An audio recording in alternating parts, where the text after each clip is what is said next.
मुंबई नाका परिसरात नाशिक महानगरपालिकेच्या वतीनं बांधण्यात आलेले ट्रॅफिक पार्क नाशिक फर्स्ट या खाजगी संस्थेच्या माध्यमातून चालवले जाते।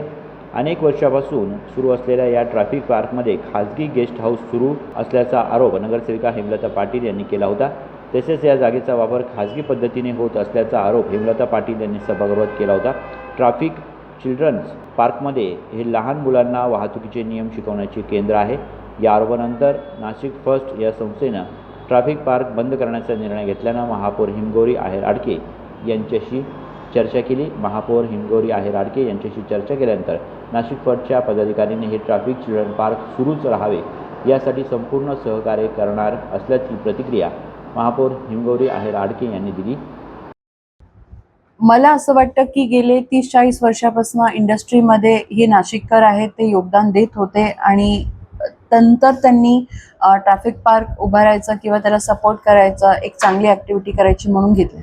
स्थानिक लोकप्रतिनिधींनी ज्यावेळेस महासभेत आक्षेप घेतला, माझी महापौर म्हणून एक भूमिका आहे की जर सिनियर लोकप्रतिनिधी आणि इतर लोक त्यावरती आक्षेप घेत असतील तर त्याचा एक कॉग्निझन्स घेतला पाहिजे, कारण दोन्ही ठिकाणी रिस्पॉन्सिबिलिटी आहे। लोकप्रतिनिधी हे लोकांनी निवडून दिलेले असतात आणि त्यामुळे ते जे काही सभागृहात सांगतात त्याचा एक रिपोर्ट घेणं हे माझं काम आहे।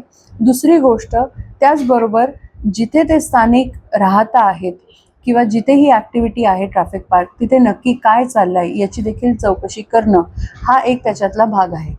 आता जी काही माहिती, जे काही प्रतिक्रिया लोकांकडनं मिळालेल्या आहेत त्यामध्ये लोकप्रतिनिधींचा काही उहापोह होता, ज्याच्यामध्ये त्यांना शेजारच्या जॉगिंग ट्रॅक विकसित करून हवा आहे।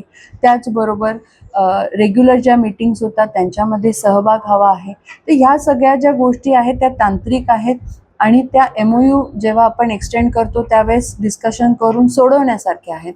पण नाशिकसाठी काय मी त्यांना आज सांगितलं खरं की ते सगळे ज्येष्ठ आहेत आणि त्यांचा अनुभव कायम नाशिकला फायद्याचाच ठरला आहे। पण जर आपण इथे व्यथित होऊन काम करणार असू तर ते होणार नाही। कुठल्याही ॲलिगेशनला व्यथित होणं हे उत्तर नसतं। आपण प्रत्येक गोष्टीला जर तुम्ही चांगल्या गोष्टीला प्राधान्य देत असाल तर मला असं वाटतं काही निगेटिव्हिटी सोडून द्यावी लागते आणि आपलं काम करत राहावं लागतं आणि अशाच आशयाचा काही डायलॉग आमच्यामध्ये झाला आहे। मी फार पॉझिटिव्ह आहे की ट्रॅफिक पार्क तर नाशिकमधला बंद होणार। उमेश शाळुंकर, दिशा न्यूज, नाशिक।